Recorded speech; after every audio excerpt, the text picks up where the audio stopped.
Now, in the US, Kamala Harris has suffered a bit of a blow to her election campaign after one of America's most powerful unions ruled out endorsing her. And this is the first time in 30 years that the International Brotherhood of Teamsters has failed to endorse a Democratic nominee. So the last time was back in 1966.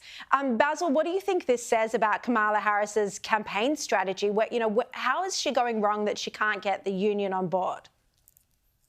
Not a good sign, is it? I mean, if she hasn't got the unions on board, if they can't lock in on her the way that you would expect, and certainly the way history has suggested they would, that is a danger sign. And I guess at the heart of it, it's this lack of certainty around what Kamala Harris will stand for and how she will execute if indeed she becomes the President of the United States. So there's great uncertainty.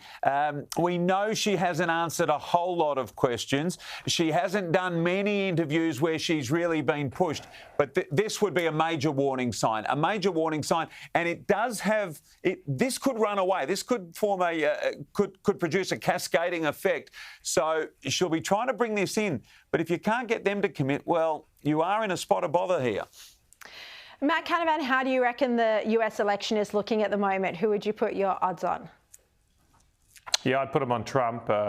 I think that poll you've mentioned demonstrates the major point, the major prism through which I'm looking at this election, and that is it's not really a national election. It's an election that cuts across mostly Midwest states, in Pennsylvania and in Michigan and in Wisconsin, Georgia, Arizona, Nevada too. But all of those states aren't really a good fit for a very liberal left-wing senator from San Francisco.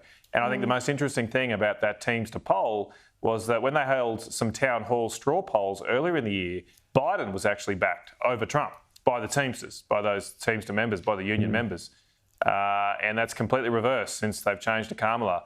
And I just don't think the change is actually smart for the Democratic Party. She's not a good fit for the states that matter in a presidential election. So your tip is Donald Trump. It is looking very close. Basil, just quickly before we go, what do you reckon this far out?